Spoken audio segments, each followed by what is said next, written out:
자, 그러면은 네.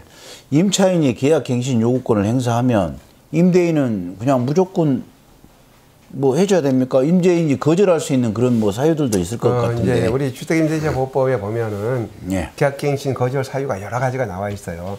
이제 그 중에서 이제 조금 사례가 빈번한 경우를 비춰서 이제 몇 가지만 설명을 해 보면 임차인이 예를 들어서 월세를 2기 이상에 이르도록 차임이 연체된 경우. 아, 월세가 밀렸다? 그러니까 2달에 해당되는 금액이 밀려야 돼요. 예를 들어서 한 달 밀리고 나서 한 달 후에 돈을 갚았고 그 다음에 또 한 달 밀렸다. 이러면 되는 게 아니고 예.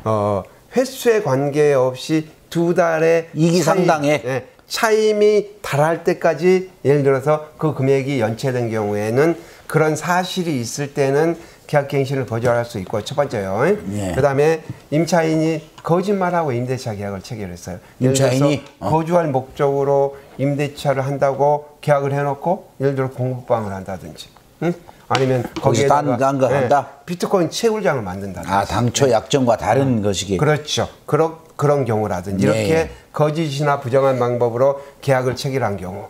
또 아니면 합의해서 계약갱신 요구권을 행사하지 않고 내가 돈을 얼마 줄 테니까 나가라 이렇게 합의된 경우.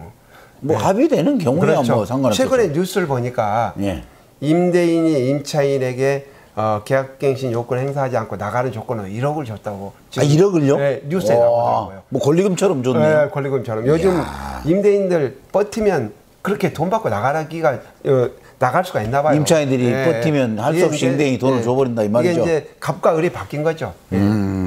뭐 어떤 게 공평한지는 이제 아직 뭐 서로 그렇죠. 생각이 다 다르니까요. 그리고 이제 임차인이 임대인의 동의 없이 임대차 건물을 전대를 한 경우. 동의 없이 딴 사람한테. 그렇죠. 그리고 임대인이 자기 직계 존속이나 비속, 자기가 실입주하겠다라고 하는 경우에는 계약갱신을 거부할 수 있어요. 아, 그러면 위에 몇 가지 항들은 임차인이 지 의무는 안 하고 그렇죠. 계약갱신 요구하는 거 요거 안 된다. 그렇죠. 그 다음에 마지막으로 임차인이 의무를 다 했더라도 집주인이 자기가 들어와서 나 살란다. 실입주. 그렇죠. 집주인하고 집주인의 직계 존비속. 아, 그런 경우에는 계약갱신 요구를 거절할 수 있다. 이것 때문에 요즘 분쟁이 굉장히 많아요. 예를 들어서 임대인이 임차인한테 너 그 보증금 3억 올려주라. 그렇게 이야기를 하면 임차인이 나 계약갱신 요건 행사하란다. 이렇게 이야기하면 그러면 임대인이 야, 그럼 나 실입주 할 테니까 너 비워줘. 나가 살란다. 이렇게 했을 때 임차인들이 전화가 많이 와요. 그러면 이게 실제로 임대인의 의사가 실입주할 의사인지 보증금을 높일 의사인지 그게 그때까지는 알 수가 없겠네요. 그렇죠. 이러면 제 개인적인 생각으로는 법원에 만약에 소송을 하면 이제 실입주의 의사를 과연 법원에서 재판부가 어떻게 판단할 것인가 그것을 생각을 해보면 안 나오고 버티고 있고 그 상황에서 소송을 하게 된다고 하면 소송을 하게 되면 그러면 이제 복잡해지네요. 이제 그러면 이렇게 판단을 할 것 같아요. 예를 들어서 이 임대인의 의사가 임차인에게 보증금을 5% 이상 올릴 목적이었느냐 아니면 그것을 판단을 할 것인데 그걸 어떻게 판단을 할 것 같냐면 임대인이 예를 들어서 임대인의 주거 상황을 살펴봐야죠. 지금 현재 살고 있는 여기에 예를 들어서 자기가 임차를 했는데 계약 기간이 거의 다 만료됐다. 그래서 실제로 나가야 되겠다. 그런 것들, 이런 거라든지 아니면은 전반적인 거 아니면은 예를 들어서 집을 팔고 옮겨야 될 상황이었다든지 그런 걸로 이렇게 따져야 되겠네요. 객관적인 증명을 제출을 해야지 그게 인정을 받을 수 있지. 단순히 내가 실주하겠다는 말만 믿고 법원이 판단을 해주지는 않을 것 같아요. 근데 뭐 하여간 애매한 부분이 있겠네요. 그렇죠. 결국은 그래서 그런 구체적인 사례들은 결국은 법원에 판례가 좀 나와봐야 되겠죠. 그러면은 이제 이런 경우 어쩌세요? 예를 들어 집주인이 자기가 산다고 했어요. 그래가지고 했는데 나중에 보니까 이 딴 사람이 살아버려. 다른 제3자한테 임대를 해버렸어요. 이런 경우에는 어떻게 됩니까? 그런 경우에 우리 이제 주택임대차보호법에는 자, 임대인이 실입주하겠다고 해놓고 나중에 집을 비워줬는데 나중에 보니까 임대인이 들어와서 하는 게 아니라 이상한 사람이 와서 살아. 그러니까 이미 방 빼버렸는데 그 사람은. 그러면 그런 경우에는 우리 주택임대차보호법에서 손해배상을 청구할 수 있도록 규정하고 있어요. 아, 손해를 물어줘라. 예, 예. 아, 근데 이제 그 집주인의 경우에서 예를 들어 내가 실제로 이사를 가려고 그랬어요. 네.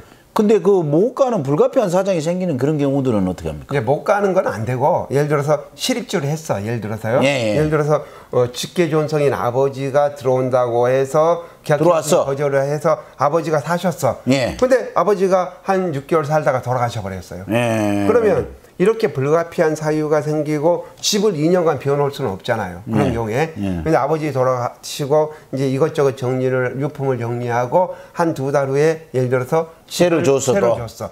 이런 정당, 불가피한 사유. 우리 이제 법에는 정당한 사유가 있을 때는 예외적으로 손해배상을 하지 않아도 된다. 아, 그러면 아버지가 이사를 가시기로 했는데 아버지가 이사 가시기 전에 돌아가시면 그거 갖고는 안 되고. 그건 안 되고. 예. 이미 이사를 가신 다음에 그런 어떤 불가피한 그렇죠. 정당한 사유가 있었을 때는 손해배상 책임이 그렇죠. 없다. 예를 들어서 임대인이 실입주를 했어요. 근데 갑자기 뭐 해외에, 예를 들어서 직장에서 해외 파견 근무를 명의했어요. 예를 들어서. 어쩔 수 없죠. 해외 파견 나가면 어쩔 수 없이 집을 비울 수밖에 없지 않습니까? 예, 예. 이걸 공실로 놔둘 수는 없고, 예. 이렇게 임대한 경우에는 정당한 사유가 있다. 이렇게 판단을 법에 규정을 하고 있죠. 그러면 이제 그 임차인은 네. 이사 가고 난 다음에 계속해서 이제 이 양반이 산지 안 산지 이것도 봐야 되겠네요. 그걸 그렇죠. 어떻게 확인합니까? 이제 지금 개인정보보호법에 의하면 예. 개인정보를 취득할 방법이 없잖아요. 그렇죠, 그렇죠. 거기에 누가 임차인이 사는지. 보증금이 얼마인지, 그 사람이 월차임이 직계 손비속인지. 얼마인지. 그렇죠. 예. 이런 경우에 우리 주택임대차보호법이 이번에 계약갱신 요건 행사 규정을 도입을 하면서 예. 자, 해당 주택에 누가 거주하는지, 임차인이 누가 거주하는지, 그 다음에 임대차 보증금이 얼마인지, 월차임이 얼마인지 이런 것을 열람 교부할 수 있도록 임차인에게 이해관계인으로서의 권리를 부여하고 있어요. 아, 임차인이 그걸 볼 수 있게끔 예. 아, 그런 정도를 해서 알아보면 되겠네요. 그러면 이제 확정일자를 부여하는 기관인 주민센터에 가서 자기가 이해관계인을 소명하고 그리고 나서 아까 말한 임대차 목적물, 그 다음에 임대보증금, 월차임, 임대기간, 또 거기에 전입세대 열람, 누가 거주하는지 이 여부를 요구를 그런 하면, 것도 좀 하여간 뭐 그렇습니다. 네, 여러 요구를 가지로. 하면 예.